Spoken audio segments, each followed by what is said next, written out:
I know we're heading into cozy season. The weather's starting to cool down, the days are getting shorter, and all you want to do is bundle up on the couch and watch Netflix. Trust me, I am right there with you. I am rewatching Vampire Diaries for the third time, and I swear this show has a chokehold on me. And I am all about balance, so I definitely think that you should indulge, allow yourself to relax, spend time with your friends and family. But at the same time, if you don't want to go into the new year feeling disappointed in yourself, and instead you want to feel excited and hopeful for the new year and ready to take on 2025, then this video is perfect for you. In today's video, we'll be talking about all the things that you can do this month to set you up for a fresh start in 2025. This video is going to be split up into two parts. So the first part of the video is going to be the external, tangible things you can do to reset. And then the second part of the video is going to be all about the internal reset, so your mindset and your energy. And even if you're watching this and it's the middle of the year or it's 2 years from now, you can apply everything I'm going to be talking about in this video to just give you a fresh start at any point in your life.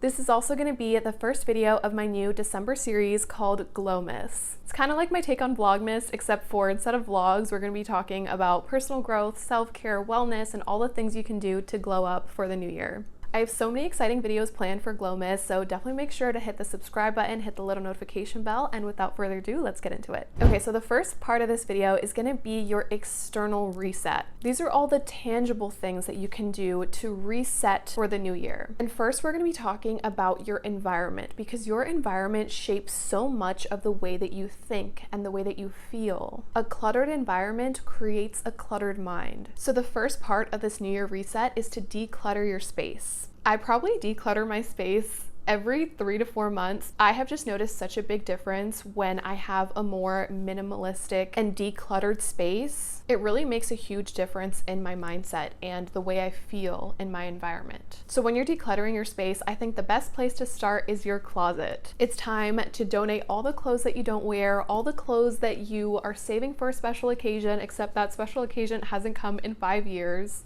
Or the clothes that you've kept since high school and you graduated high school 15 years ago. I really do feel like clothes carries energy. So I think the more that we hold on to clothes from our past, it just kind of keeps us tied to the past. So if you have clothes in your closet that make you feel any type of way, whether it's lack or insecurity or it reminds you of a really bad time in your life, get rid of it, donate it, give it to a friend. I just recently got rid of a majority of the clothes that I own that's from Shein because I just personally don't feel super elevated and luxurious when I wear that clothes. Another great place to start when you're decluttering is your beauty products. If you still have makeup from 5 years ago, 10 years ago, get rid of it. I'm not even talking about just the makeup that's expired, but the makeup that you have that's like crusty and dusty and it's falling apart, and you hit pan forever ago and you just can't let go because maybe it's discontinued or you just don't want to go shopping for makeup again. Trust me, I feel you. I just got rid of all of my eyeshadow palettes from 2016 last year. I don't know if you remember Urban Decay, all of the Naked palettes. I also had, which one was it? The Anastasia Beverly Hills. It was like in a pink eyeshadow palette. Oh, I love that palette so much. I also had a bunch of Morphe palettes from back in the day, Jaclyn Hill, and I finally got rid of all of those palettes last year because first of all, I realized that I never used them and it was just creating so much clutter. And second of all, it's been almost 10 years at this point, so I don't really know the shelf life of makeup, but I don't feel like it's that long. Also, if you have any old hair products like brushes that are crusted over and gross, anything that you just shouldn't be using anymore, get rid of it, throw it away, donate it, give it to a friend. I'm not saying to just waste for the sake of getting rid of things, but if it's something that you haven't used in years and you know you're not going to continue to use it, just get rid of it. You will feel so much better when you have a clean space, trust me. Also, something else to get rid of is anything that you still have from past relationships. And I know not everybody may agree with this, but I personally don't think it's necessary to hold on to things from past relationships, especially if you know there's no chance that you guys are gonna get back together again. You know, maybe letters that you wrote each other or just different random mementos that you may have from your relationship. I personally would suggest throwing it away just to kind of not keep yourself tethered to the past. But again, that's my own personal opinion. And then also declutter any other miscellaneous things. So go through your food, get rid of any expired food, go through your junk drawer, go through your bathroom cabinets, your kitchen cabinets, just everything. Declutter everything. And you don't have to tackle everything all at once. That's why I wanted to create this video in the beginning of December so that if you're watching this live, you can maybe tackle things one at a time.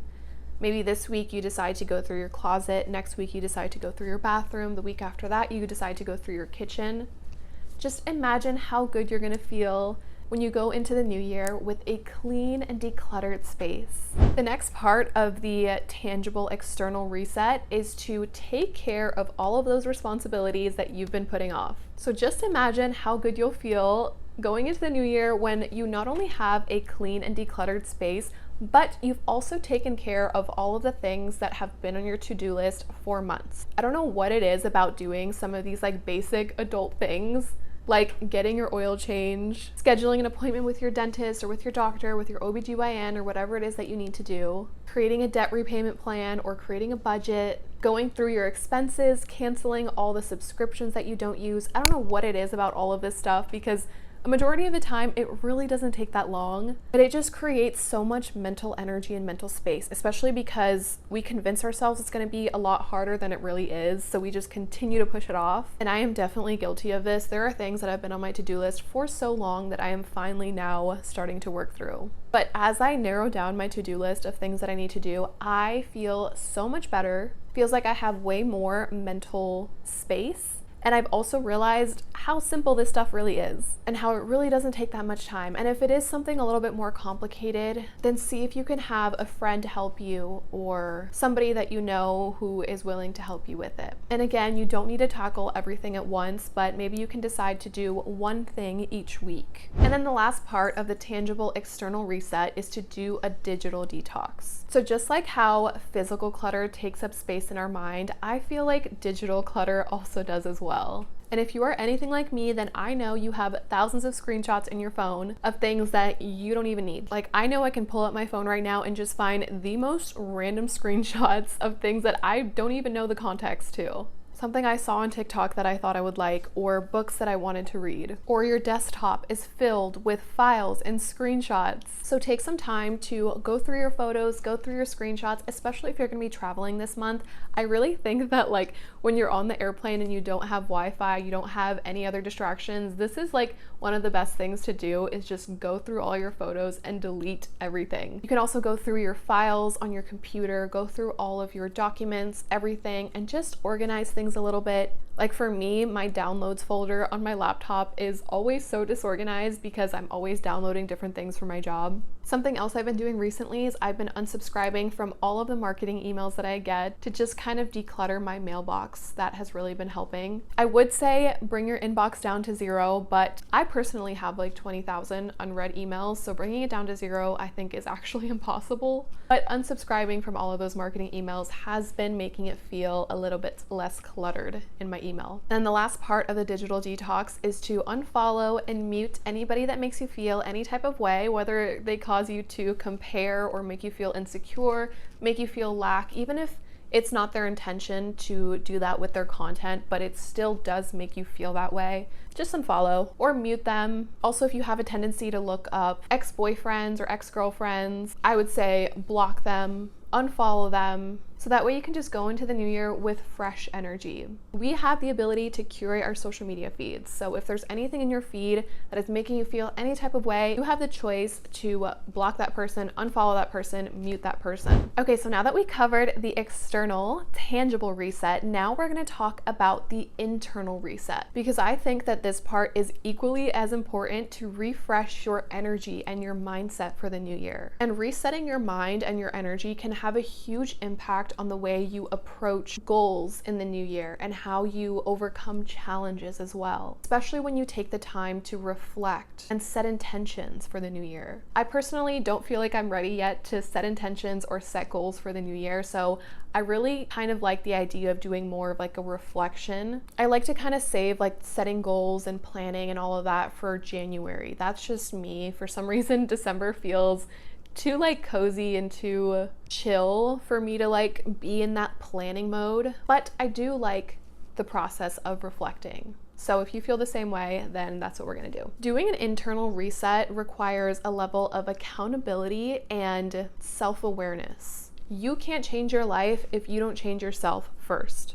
But you are already ahead of the curve by doing this now, before the start of the new year. So that way, if you're like me and you want to plan and set your goals in January, you will feel ready to because you've spent this month reflecting. So the first part of the internal reset is all about your mindset. So when you think back to 2024, how do you feel about your relationship with yourself? The way that you speak to yourself, the way that you treat yourself, your thoughts, what you think about yourself. Now, this can be kind of difficult to identify, especially because we don't know what we don't know sometimes. So if you're having difficulty identifying this relationship with yourself, take a look at the goals that you set in the beginning of the year. So if there are some goals that you set for yourself for this year and you didn't reach them, ask yourself, why? Why did I not reach the goal? In what ways did I hold myself back from this goal? And this is not about beating yourself up. It's not about being hard on yourself. It's simply about collecting data. Just like how if you were a project manager and your workflow wasn't working, you would have to collect some data to see why it wasn't working. So that's exactly what we're doing with this. You need to collect data on your limiting beliefs, on your mindset, on why it is that you didn't accomplish the things that you wanted to. And then after you ask this question, ask yourself, what are 3 ways you can improve your mindset and your relationship with yourself in the new year? And I know this is going to sound counterintuitive, but I want you to find evidence that you've already done this. Your mind thrives on evidence. If you can find even the smallest bit of evidence that you have grown and that you have shown yourself kindness or that you've made progress in your mindset, it's going to allow you to have more confidence in your ability to do it again. Maybe it's a time this year when you set a boundary or you spoke up for yourself,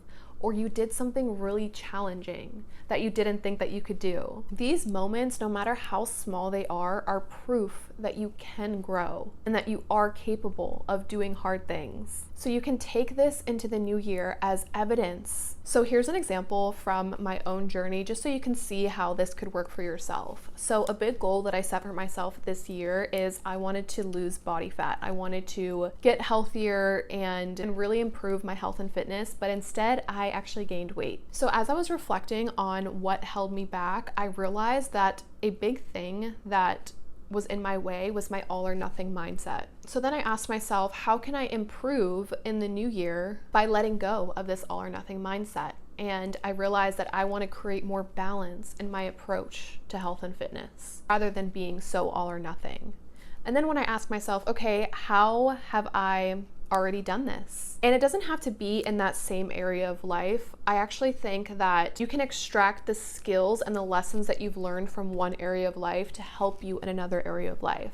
So I was thinking about this in terms of all the areas of my life, and I realized that I've really done this with content creation. I hit a big milestone on YouTube without being all or nothing. Like, I have not been 100% consistent over the years. I have not been perfect either. I've really shown up authentically and just sharing my journey and sharing my lessons and the things that I'm learning. So this just kind of proves to me that I can do this. I can have this balanced approach to my goals rather than an all or nothing approach. So I know that I can do that with my health and fitness as well. So I wanted to share that with you to show how you can do that for yourself.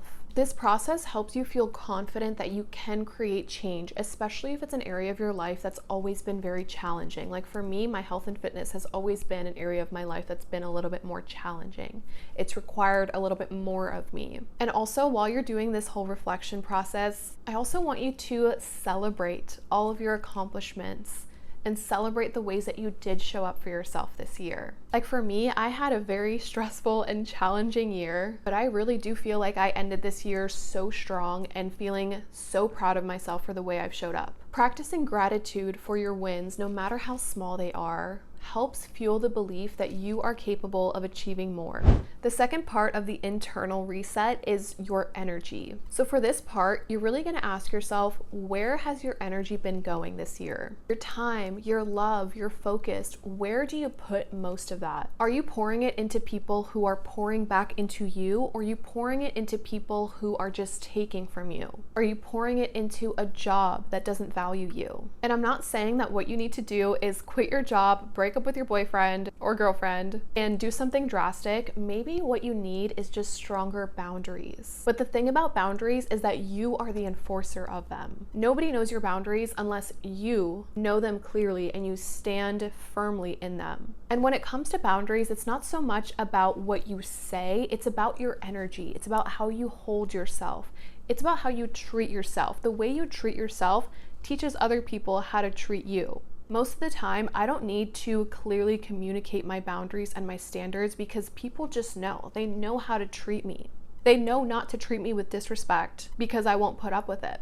When you're firm about how you value yourself and clear about what you will or won't tolerate, people will sense that. It's in how you prioritize your time, how you respond to situations, and the level of access you allow others to have to you. Your energy sets the tone for how other people can treat you without you even needing to say a word. So this is the perfect opportunity to get clear on your boundaries, your standards, and how you want to improve in that area of your life moving forward into the new year. If you feel like maybe this year you've been taken advantage of, or you've given people access to you that you wish you hadn't, just ask yourself what you can do moving forward into the new year to set and enforce stronger boundaries and raise your standards. Because like I said, you are the enforcer of your boundaries. Another part to this is, what are you doing with your energy? Are you wasting your time and energy on habits that are not serving you? Are you just going through life without having solid routines and structures that not only ground you, but also guide you to achieving your goals? You are your greatest investment, so how can you pour more into you? And I'm gonna have a whole other video during this Glowmas series where I'll be talking all about investing in yourself and pouring into yourself. So definitely make sure to stay tuned for that one. This internal and external reset will have you feeling refreshed, renewed, and ready to take on the new year. So do this over the next 30 days, and I promise you, you will go into 2025 feeling amazing and becoming your dream self. I really hope that you enjoyed this video. I also forgot to mention this in the beginning of the video, but during Glowmas, I will be posting every other day up until December 25th. So I have lots of videos coming your way this month, and I'm so excited. Thank you so much for watching, and I will see you on my next video. Bye.